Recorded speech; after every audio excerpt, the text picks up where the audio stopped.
सीखी एवीएस में आप सभी लोगों का स्वागत है। मैं आशा करती हूँ कि आप सब अच्छे होंगे और परमेश्वर की दया से मैं भी अच्छी हूँ। मेरे प्रियो, मुझे उम्मीद है कि आप भी मेरे साथ साथ उत्पत्ति के एक एक अध्याय का अध्ययन कर रहे हैं। तो आज हम उत्पत्ति के 33वें अध्याय का अध्ययन करेंगे।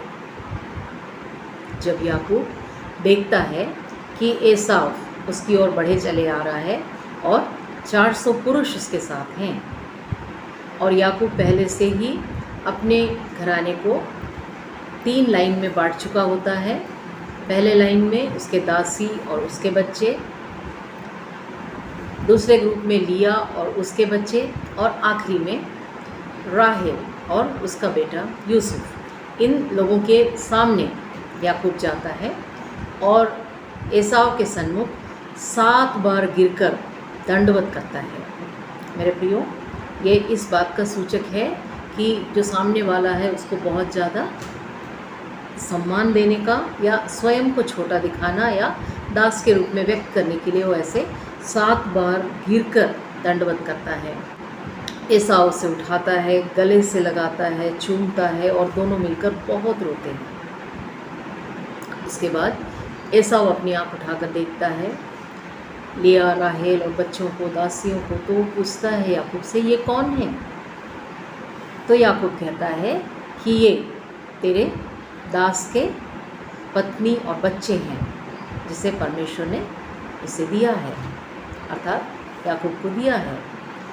जब वो ऐसा कहता है तब उसके दासी और बच्चे आकर एसाव के सन्मुख दंडवत करते हैं। उसके बाद लिया और बच्चे आते हैं, एसाव के सन्मुख दंडवत करते हैं, और आखिरी में राहेल और उसका बेटा यूसुफ आकर एसाव को दंडवत करते हैं।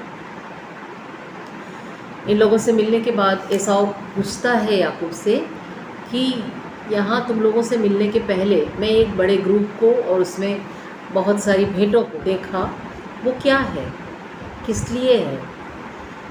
तो याकूब कहता है कि तेरे दास पर तेरा अनुग्रह बना रहे, तेरे लिए ही ये भेंट है। तब एसाव कहता है कि मेरे पास तो बहुत है।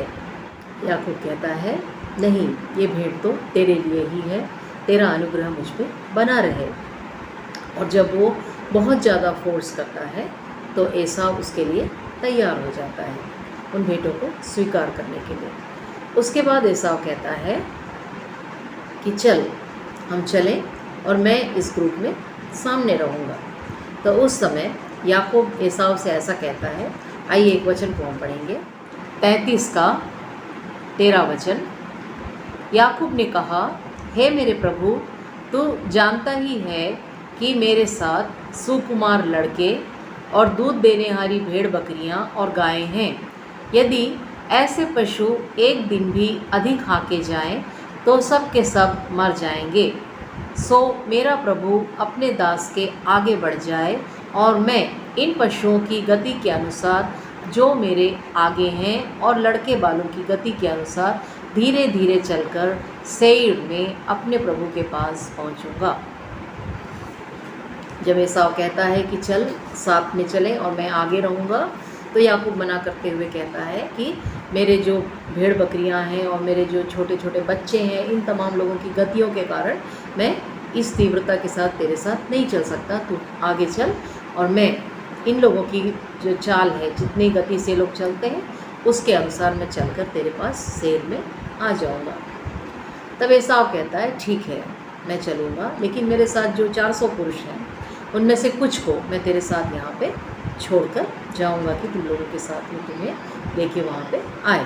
तो उसके लिए भी वो इनकार करते हुए ऐसा कहता है कि इसकी आवश्यकता नहीं है, तेरा अनुग्रह मुझ पे बना रहे, यही काफ़ी है। आइए एक और वचन को पढ़ लेते हैं। एसाव ने कहा, तो अपने संग वालों में से मैं कई एक तेरे साथ छोड़ जाऊं। उसने कहा, यह क्यों? इतना ही बहुत है कि मेरे प्रभु की अनुग्रह की दृष्टि मुझ पर बनी रहे।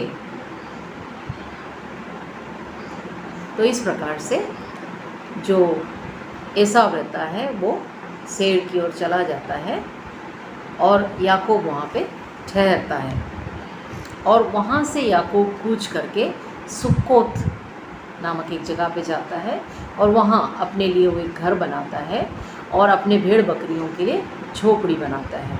देखिए वचन में ऐसा लिखा हुआ है, 17 वचन।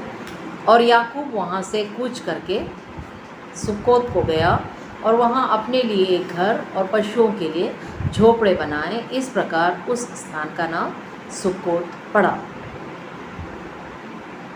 तो सुक्कोत नाम के जगह में वो जाता है। उसके बाद वहाँ से वो शेकेम नाम के एक जगह में जाके परमेश्वर के लिए वेदी बनाता है और वहाँ प्रार्थना करता है। आइए उस वचन को भी देखते हैं।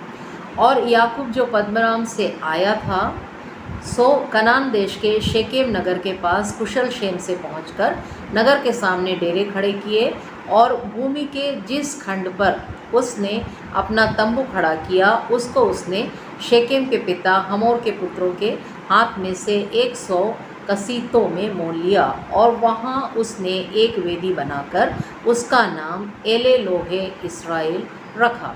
तो उसने वहाँ पे एक वेदी बनाई और उसने वहाँ पे परमेश्वर से प्रार्थना की। तो इतनी बातों को हम देखते हैं कि इस अध्याय में एसाव और याकूब मिलते हैं।